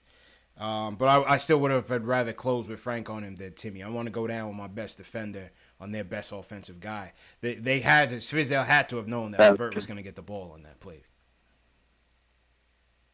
Yeah. Another thing I want to talk about is something I noticed between, like, how hot THJ and Kevin Knox get sometimes. Yeah. It's interesting because they get hot in different ways. THJ, when he drives to the basket, then his shooting, and when he drives to the basket and, converts, his shooting becomes really efficient. True. That's when he's a good player. True. Knox, it seems like it's the opposite way. He starts shooting a little bit, he sees the ball go in, and then he gets more confidence at the rim. Indeed. What's your take on that, JLs? Nah, I completely agree. You kind of seen it today. But the bunnies were still missing, but even in crunch time, he hit a couple of tough shots in traffic off the rebound. But yeah, I completely agree with him. Yeah, indeed, man. And hey, listen, Timmy had another good one tonight, man. 29 points. Yeah, he's taking that leadership role on his shoulders. He's playing like an all-star, man. Hey, listen, me and Jay Ellis had this debate earlier this season at the open practice, and we also recorded an episode on who could potentially make the all-star team if there was a reserve spot open, and it's gonna be between Canner and Timmy. I think there's a realistic shot for them. Yeah. I think if they keep it up, there's definitely a realistic shot for them, man. I will say this too about Timmy. One thing I really like that he's doing so far this year that I didn't like that he was doing earlier, his feet seem a lot more set. Yes. Even in preseason, he's always squared up when he's shooting the threes or the jumper. Even when they're quick shots, they don't look as crazy because he's actually squared to the hoop. So I don't know, the practices or the coaches are pointing it out, but I like that adjustment so far this season. Indeed. Alex, appreciate He's the definitely call, looking man. like more of a leader out there. Yeah, absolutely, man. Absolutely. And appreciate the call, Alex. Definitely call back next time. Let's go to 917. You're on the line. Is this Cody? Yo, this Rich. Rich, what up, Rich? How's it going, man? What up? All right, everything's good. I got two questions that I want to ask you because I want to get your opinion on it. My number one question is, meaning Porzingis been hurt a couple of times already. If we don't get him back this year, do you still think he's that max player for us? You want to go first, JLs? If he doesn't come back, then we don't get to see him. He's been hurt twice already. I mean, it's tough. I mean, that's one of those things where I kind of struggle with in my mind still. I don't think I want to risk losing him long term, though. But I still want to see some games from him. But I think I still might offer it to him, man. To be honest, it's just cost of doing business, bro. That's how I see it, man. It's cost of doing business. Whether you think he is or not, they're gonna give it to him regardless. You know what I'm saying? It's just the cost of doing business. You're gonna give him the money now and hope he earns it later. That's just how it's gonna roll. You know what I mean? Whether or not we see him this year or not, he's a max player. They're gonna give it to him. Yeah, you have to. There's no other way. You're gonna lose him if not. You just gotta hope that injuries are kind of behind him and see what he is. He's still kind of really young. You know what I mean? Yeah. Yeah, I would give it to him too. I just wanted to know what y'all thought about it. And my next question is, would you rather have an 8 seed this year get bumped out of the first round or get a lottery pick? Which one would you rather have easily as a Knicks fan? Easily lottery. I don't care about the 8th pick. Sorry. Sorry, JLs. I don't. Me neither. I don't care about that. All that. Get the 8th seed to build that winning culture. To me, is the most overrated thing I've ever heard. We need talent. We need talent. Getting the 8th seed is not going to help us do anything. We need talent, bro. I mean, I think it helps us look legit, though. I think that's what it really is. Like, if because there's two things you have to think about too. Like, you still have to have KP. Keep him happy, and you still have to look attractive to free agents coming in. So if we have an 8th seed, if we're in there 8th seed, we got our young boys in there. Then other free agents next year looking at us like, maybe I don't know, maybe I can come to this team. Well, what is an 8th seed in the East really worth though, J. Ellis? 38 wins. That's my point right there. That's my point right there. 8th seed in the East though. Let's really be honest. How impressive is an 8th seed in the East? All that, make the playoffs. If Kevin Durant wants to come here, he's gonna come. He's gonna come here because he's gonna see the potential in Knox. He's gonna see a lottery pick. He's gonna see KP. He's gonna see New York. Whatever he wants to do, the business ventures that he has out here. His mind is already gonna be made up. You know what I'm saying? I still think you have to see the fruits of the labor though too. And like I said, you still got to keep KP happy. I mean, a year ago we talking about. People talking about KP being disgruntled and leaving and not showing that we are growing from year to year. Like, I don't think he wants to see us in a losing culture year after year after year either. But if we don't have him, he's gonna have to understand that he's a big part of the production, right? And then get that check. Yeah, because we can't afford to lose him. That's for sure. But no team in NBA history has won. I mean, not NBA history, not in the modern era anyway, with just one guy. Yeah. So it's like. If you're a bottom feeder, if it's like, okay, now I'm here, now we can get to mediocrity in the mediocrity in the East without me being here, then it's one thing. But now if you're mediocrity here and then you add me, then he's like, okay, well, you add me and another free agent, then it's a different story. I just don't see it, man. Appreciate you, Rich. Appreciate the call, man. Definitely call back tomorrow. All right. Thanks a lot, fellas. All right, man. Be easy. The 8th to me is just irrelevant. The 8th. I mean, on the flip, because we continue to have this conversation. And it's an interesting conversation. People say that you could look at it in two ways. If we do make the 8th seed, it means that you got consistency from Timmy, from Canner, from Knox, good contributions all season long. Because it's a battle, man. It's even making the 8th seed in the East, as we've seen, we haven't made it since 2013. When last time we made the playoffs? Even making it is tough. Even East or not, just making it is tough. So, yeah, you could look at it as if we do make it, it's an indication that our players are in the right direction and they're taking the advanced steps. But considering that we're the youngest team in the NBA, that means the youngest team in the NBA who people say aren't that good, like a Jeff Van Gundy, are better than what you think they are. I just don't think we need talent, man. Like I keep saying, man, we still trying to figure out who's the damn point guard on this team, man. We gonna get talent, man. We gonna and Fizz. I got faith in this front office, man. We still need talent, man. Don't get me wrong. I would love to, whether or not we make it and we go in and guess what, I would love to see us in the playoffs. And nothing like playoff basketball in New York, just to even speak on. You know what I'm saying? But long term. This is still a talent league, and talent still wins in this league. Look at Philly. Look where Philly is right now. Now, they tanked, and they tanked hard. Don't get me wrong. You know what I mean? It's a different situation, but look where they are right now. Yeah. Look where they are right now. They got two foundational building blocks for their future in Joel Embiid and Ben Simmons, and all that losing didn't do nothing to the culture, because right now they're going to be looking at the second seed in the East, more than likely, or the third, depending on what Toronto looking like, because Kawhi looking like a beast out there. But they're there. Now they're in contention. I mean, if you win and then you put the onus on the owners to pick the right players at lower positions, which isn't always the easiest, but I have confidence in our owners that we can do it and pick the right players. I mean, we got Trier out here, potential 6-man over here causing havoc. He hasn't even been drafted. We got Knox. Who knows what's coming in the future? We'll see what happens with our front office. And that's through the draft, my guy. That's through the draft. Who would you rather have? The 15th pick in the draft, or top 10, top 5, or 5 through 10? Yeah, I would. I mean, of course, I would rather 5 through 10, but also, I mean, historically, there's been 7th, 8th, 9th picks that have been better than the first, second, and third. Those are aberrations. I mean, look at aberrations, look at Donovan Mitchell. Look at Tracy McGrady. Look at Kawhi Leonard. Look at there's like a those are aberrations, JL. There's a list. I mean, there's not aberrations. Those are aberrations, JL. There's picks that have been number 1 and 2 that have been bust for multiple years. JL, that is an aberration, man. Come on, bro. Jay Ellis. I mean, dude, there's been a lot of good picks in that 7 to 9 range. That's not aberration. That's been. Are they champions?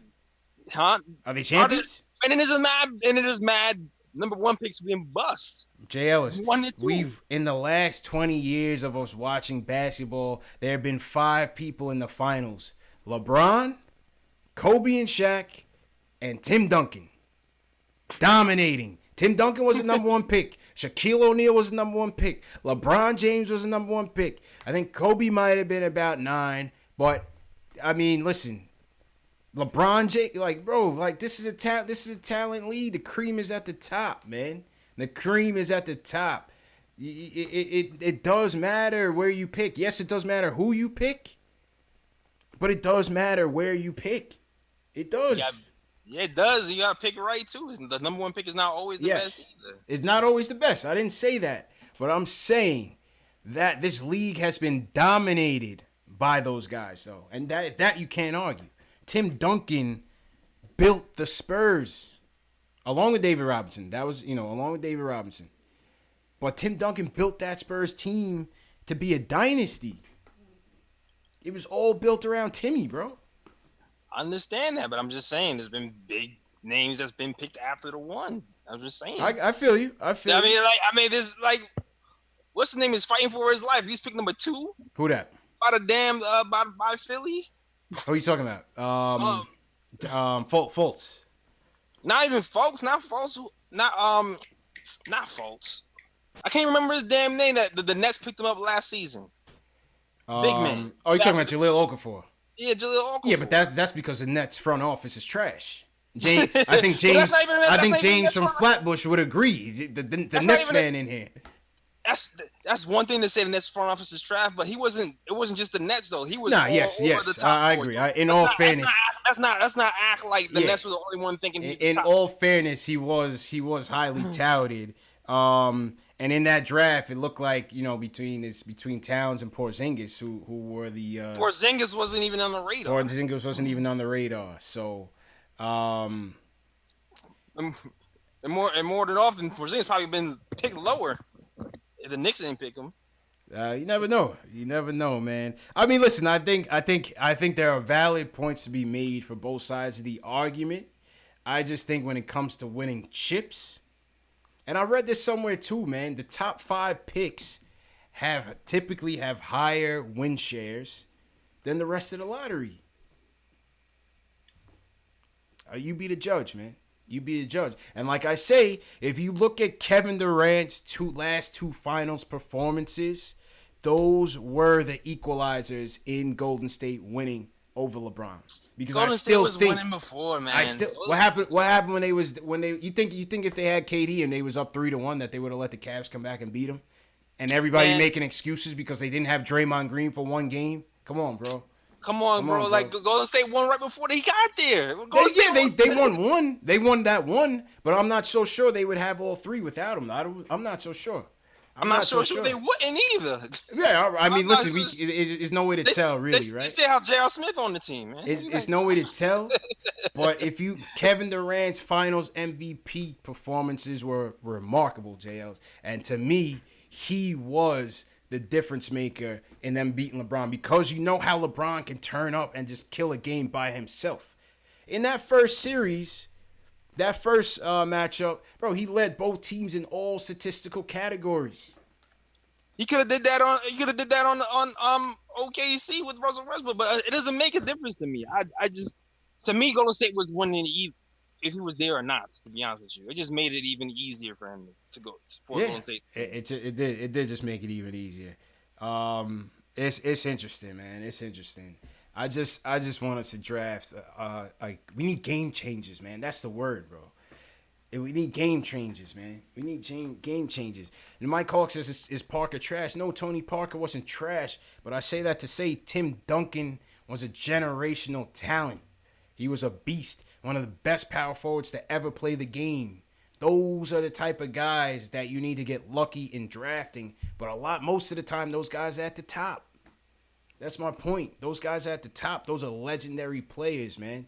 To win in the finals, you have to win series. You have to win 4 series. 4.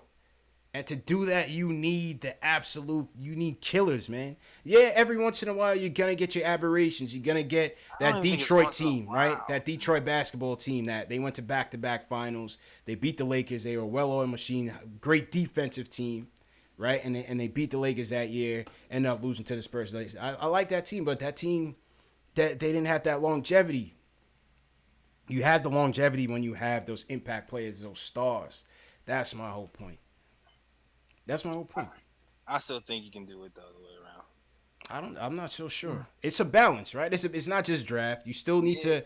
Because it's like even though you name it like 3 guys, like 3 guys who who are generational talents. You acting like those are what they are. They're talents for that generation. You don't really see those type of guys every year in the draft either. You see them every 5 or 6 years. Right. But those same guys, those same 5 guys that I gave you, held down the league for 20 years. Right, but it's like that's not always no one pick, man. Kenny Martin was number 1 pick one year. I know, but what I'm trying to say is they won the bulk of the championships. They won the bulk of the championships, JLs. How many did Tim Duncan get? 4? How many? He had a squad too. LeBron was in 8 finals, bro. 8 straight. There was some craziness. I don't know. Look what LeBron had. He had to it's not even just that. He has to have the right situation, LeBron had to form a super team somewhere else because his organization wasn't. And what did they do? They went straight to it. So you have to be able to. Why did he even go to Miami? Because Miami culture was right in the first place to bring people over there. Right. No one was even talking to the Knicks. The Knicks had all the damn money and none of the culture, and they looked at us. It was like we were a joke. Nah, because this guy Pat the Rat, and we got 2 calls on the line. We're gonna get to him. 740-325. That's because this guy Pat the Rat somehow figured out a way to gut the whole damn team, including Michael Beasley, who they just drafted. And C started from scratch. We didn't have the smarts to do that. I'm just saying, it's like you act like I understand. It's like there's a whole host of number 1 and 2 picks. Yeah. Who are just kind of like Kwame Brown, for example. Yes. Olowokandi, trash. Yeah. Olowokandi, yes. It's like that doesn't guarantee you. No, it doesn't. Anything. You have to know what you're doing. You have to know what to pick. And like it's like a little bit of luck. It's like basketball knowledge and luck to get those things to happen, man. It's a lot of luck. NBA, I continue to say, NBA is the hardest sport in all sports to win a championship. Ever. Period. Because you have to have that guy, man. Or those couple of guys. Yeah, man. It's You know what I mean? You have to have those couple of guys. Like, I still feel like we don't have to have the exact number 1 pick. We just have to pick the right guys and have the right system, and we can, like, it's because it's not guaranteed. It's still a gamble. It's a gamble. Baseball, you can go from 0 worst to first.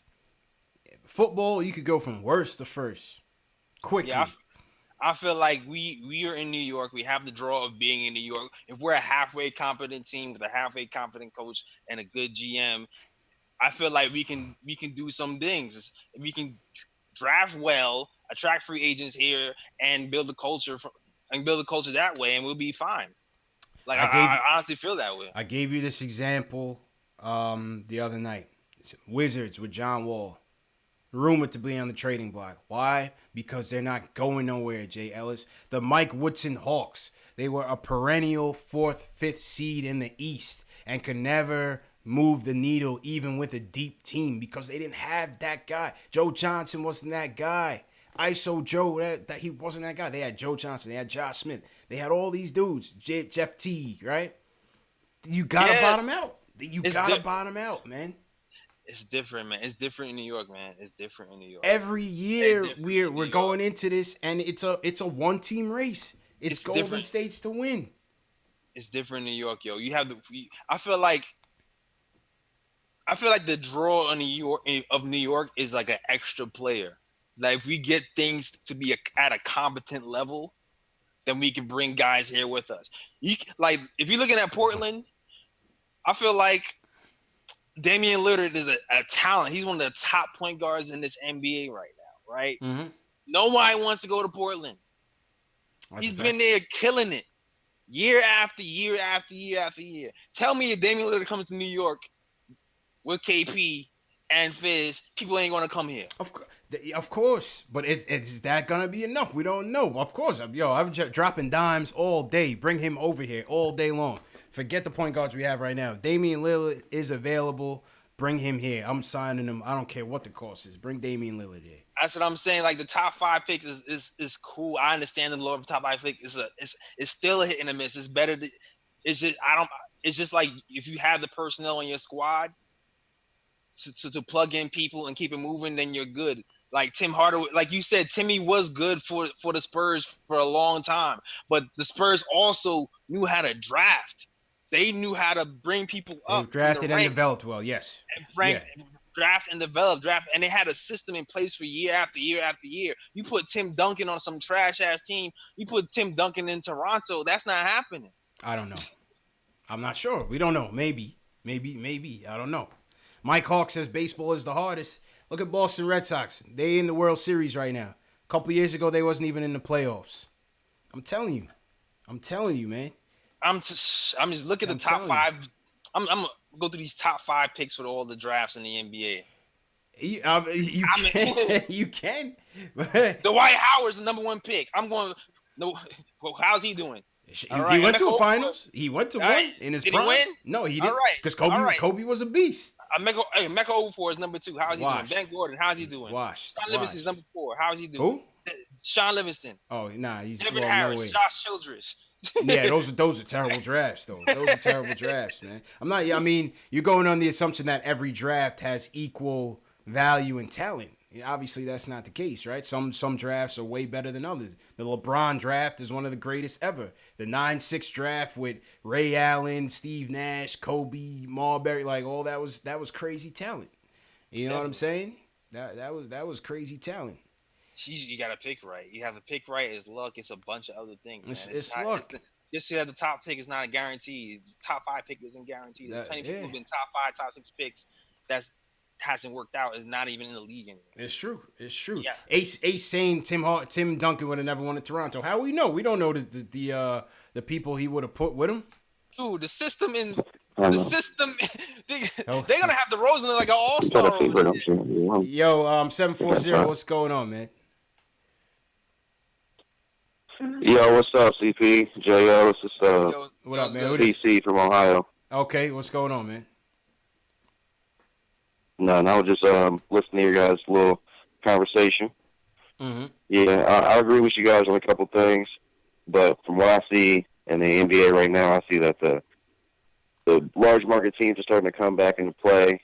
This is the Golden State era right now, similar to the Bulls era, where one team's kind of sit at the top. It's just automatic win. There is no competition to compete with these guys. They're not going to break up unless, they get into some kind of like financial crisis or something like that. But as of right now, we're just going to have to wait it out. be in talent acquisition mode and just wait for opportunities to arise, man. Yeah, absolutely, man. Absolutely. Appreciate the phone call, man. Definitely call back whenever you get a chance, man. Thanks for supporting us. Yep. Good show. All right, man. Thanks again. Yo, it's an interesting debate, man. It's an interesting debate. You know what I'm saying? There's so many ways to skin the cat. Luck has a lot to do with it. Alex Collins says you can pick the sleeper with the first pick if you scout properly. Simply put, the first pick is more valuable asset than the 16th pick. If you want, you could always move down in the draft as well.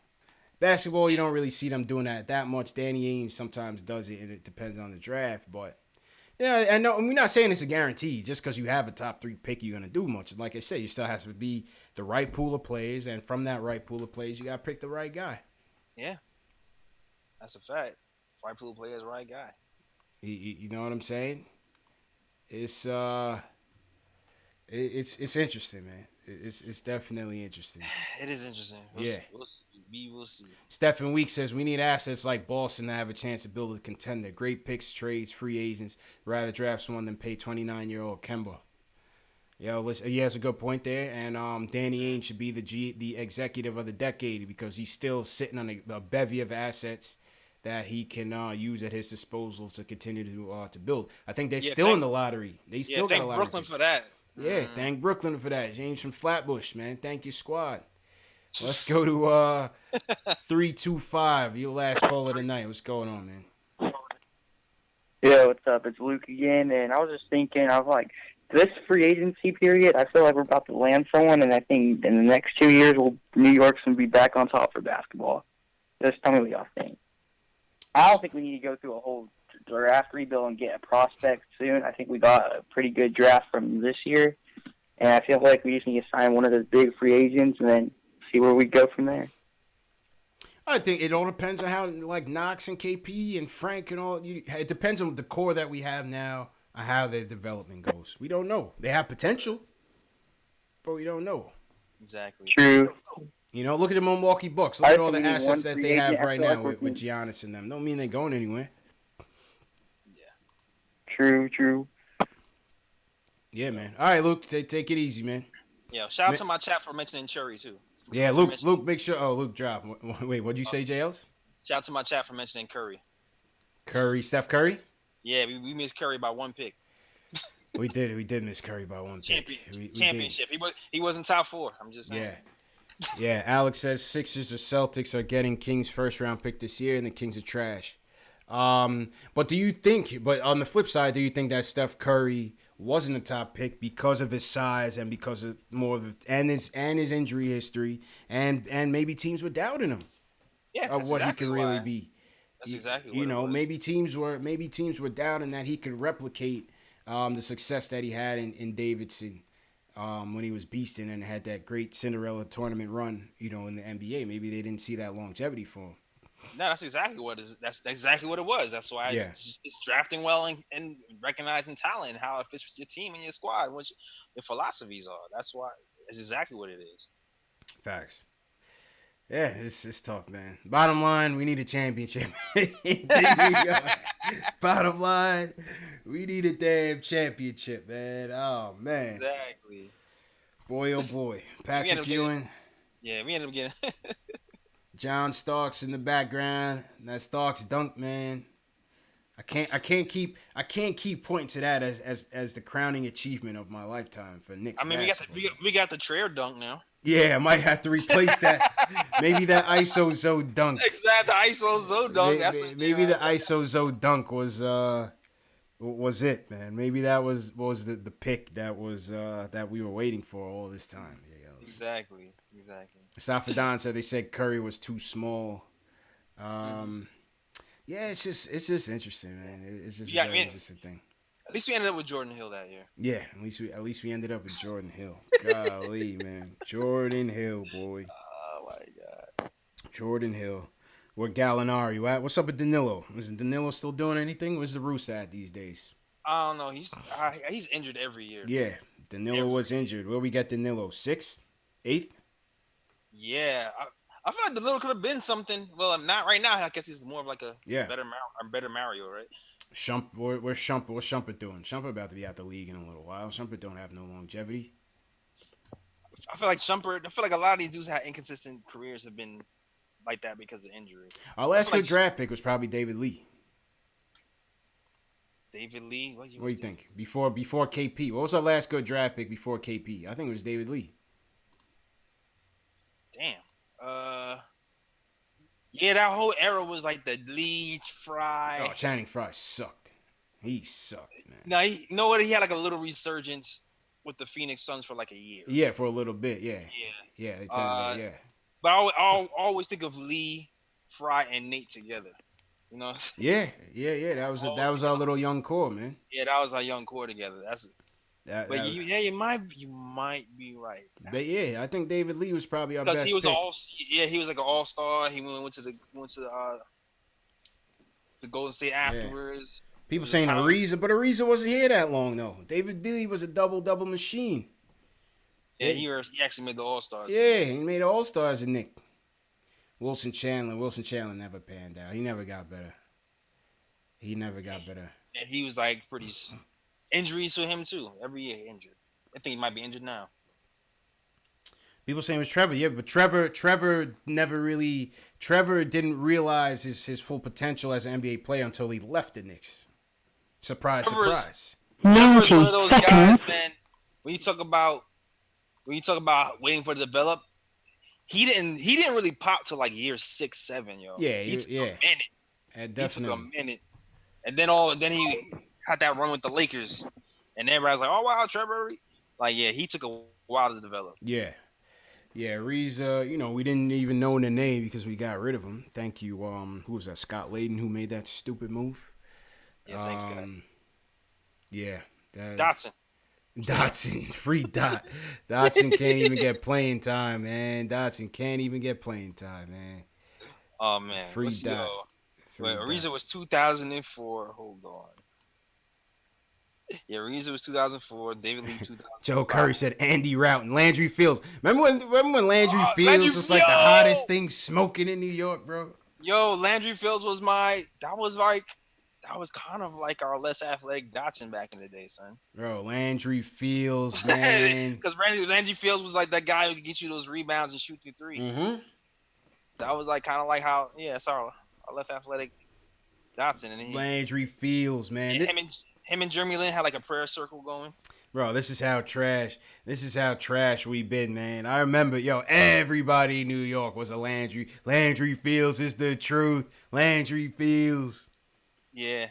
Jesus, to answer your question, it's still possible. Could be Tim Hardaway Jr. depending on how this next few years. Okay. Because Tim, yeah. I keep forgetting now. Tim. Yeah, we drafted him. We drafted him. Oh my God, man. The verdict is still out, but yeah. Nick said, "Why are we reminiscing?" We at the end of the show, Nick. Man, we exhausted all our topics, and we kind of just got ran into tangents. But I think that's a good segue to wrap up. Anyway, JL, salute to Nick. We give everybody their weekend back. So, couple things. Tomorrow night we'll be back. Knicks Celtics. We'll be back for Knicks Celtics. Statement games. Remember, sign up statementgames.com. Don't worry about any emails or anything. Just play the game. If you want your shot to win a $10 gift card to the NBA store, anybody can play, whether you're international, local, whatever the case may be. Sign up. Play the game. Boston against the Knicks. Pick your 10 statements and hit that save button. And by tomorrow night, we'll announce the winners. There will be multiple winners, so because each lobby winner will get a gift certificate. So definitely play that. And thanks for everybody for coming out. Jay Ellis, let me hit the music, and we can sign out, man. All right. Jay Ellis, on you, man. Yep. So as always, subscribe to the channel. YouTube.com/The Nick of Time Show.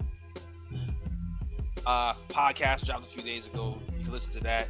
Tony Douglas sucked. Go ahead, JLs. It was amazing. Anyway. What's the chat name? We gotta go to the chat name. Oh, the chat name. Hold on, man. We gotta go to the chat name. All right, here we go. The chat. Oh man, hold on. Let me figure out what the chat name is right now. Let's see. No one voted on my side. No one wanted to vote. No one voted. Let's see. Let's see. We got some votes over here. That little eye in the right corner. The chat name. And make sure you, everybody subscribe to the channel. Give us a thumbs up, please, on the video. Yeah. And it would go a long way. Knicks Nation. Knicks Nation edges out Knicks Capital for the chat name, J. Ellis. Wow. Went from Old Faithful. Welcome to Knicks Nation will be the new tagline. Salute to everybody that voted. Knicks Nation edges out Knicks Capital by 41% to 31%. Bench Mob, I thought Bench Mob was a good one. Bench Mob didn't do too well. Bench Mob didn't do too well, man. But and Chad, maybe we'll do Knicks Nation versus Chatterson Square Garden tomorrow night for all the marbles. For all the marbles, man. For all the marbles. But let me go to myself and sign out. JL, you done signing out? Oh yeah. So Oh yeah, back to you. All right. Yeah. Check the podcast on YouTube right now. Watch me predict the starting five before anybody even predicted it, because I'm J. Ellis. Anyway, and that's what I do. Yeah. Also check the SoundCloud too. If you want to listen to the podcast earlier, go to my SoundCloud, soundcloud.com/NickOfTimeShow. Also got articles on the NickOfTimeShow.com. We out here. And you know what too? You know, if you wanna help me out, you got a talent, you're a writer, you're creative, you're a designer, hit me up. There's links, see what we can do together. And also got the merch. Yeah, show them the merch. Yeah, take that for that. Okay. All right. There we go. You already got the backpack full, I see. Oh yeah. It's in effect. I actually use it. Hold on. Oh, we got shirts too. We got the shirts too. Let's go. There we go. Your link to the merch is in the bio. Link to the merch is in the bio, man. JLs, I'll check you tomorrow, my dude. Yo, man, everybody. Appreciate everybody for coming out tonight. It was a tough loss. Hopefully we bounce back tomorrow. Cross your fingers. We got Boston. Tough matchup. Where you can find me, CP, Twitter, Facebook, Instagram. You already know, KnicksFanTV, all the way across the board. I'm on all those platforms talking Knicks. Make sure you link up with me wherever you at, man. Follow me on Instagram, Twitter, Facebook. Always there, always talking Knicks with you guys. So once again, let's go to the chat. Knicks Nation, are we gonna call it? Salute to everybody at Knicks Nation. Paul Cooper, Above the Rim, the shooter. J. Ellis, what you got on your end? So my same guys here is Rich Jim, James the Flatbush. He's holding down the Brooklyn Nets, so he's still here chilling. All right. Reno. Chris Dada, peace. Joe Curry, peace. SS Television, Alex, get some sleep. Ace Bez, check you tomorrow, man. D Grant. Yep. Young Simba. Yeah, Big J Biz. Everybody on Periscope. We see your comments. Leave some comments on Periscope. We'll see them. We'll get back to them. And Ro Hamilton, appreciate you. Staffordon, appreciate you, brethren. Mike Hawks, good talk tonight.